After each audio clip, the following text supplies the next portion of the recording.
தாய் தமிழ் உறவுகளுக்கு வணக்கம். பாஜகவிலிருந்து விலகினார். சற்று முன் பாஜகவிலிருந்து விலகினார் என்ற தலைப்பில் இந்த காணொளியை நாம் காண்கிறோம். தமிழக பாஜக முன்னாள் தலைவர் அண்ணாமலை.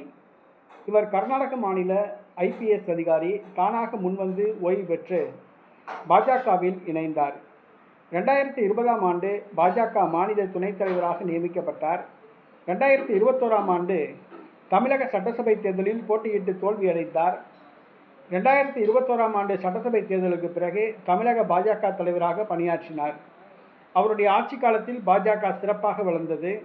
2024ஆம் ஆண்டு அண்ணாமலை தலைமையில் பாஜக தனித்து பாராளுமன்ற தேர்தலை சந்தித்தது. 12க்கும் அதிகமான சதவீத வாக்குகளை பெற்று கௌரவத்தை நிலைநாட்டியது.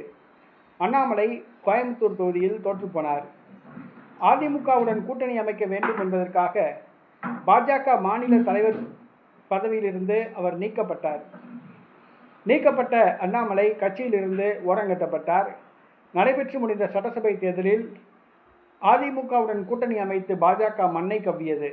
தற்பொழுது அண்ணாமலை தனது அரசியல் எதிர்காலம் கருதி பாஜகவிலிருந்து விலக முடிவு செய்துள்ளார்.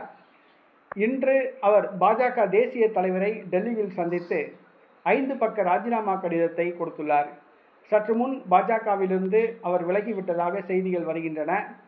ரஜினிகாந்த் ஆதரவுடன் அவர் தனி கட்சி ஆரம்பிக்க உள்ளதாக கூறப்படுகிறது. நடிகர் விஜய் அவர்களுக்கு சவாலாக அவர் அரசியல் பண்ணுவார் என்று எதிர்பார்க்கப்படுகிறது. அண்ணாமலைக்கென்று தமிழக பாஜக வட்டாரத்தில் ஒரு ஆதரவு நிலை உள்ளது. அவரது ஆதரவாளர்கள் அண்ணாமலை தனி கட்சி ஆரம்பிப்பதை ஆவலுடன் எதிர்பார்த்து காத்திருக்கிறார்கள். தமிழக பாஜக கலகலக்கின்றது.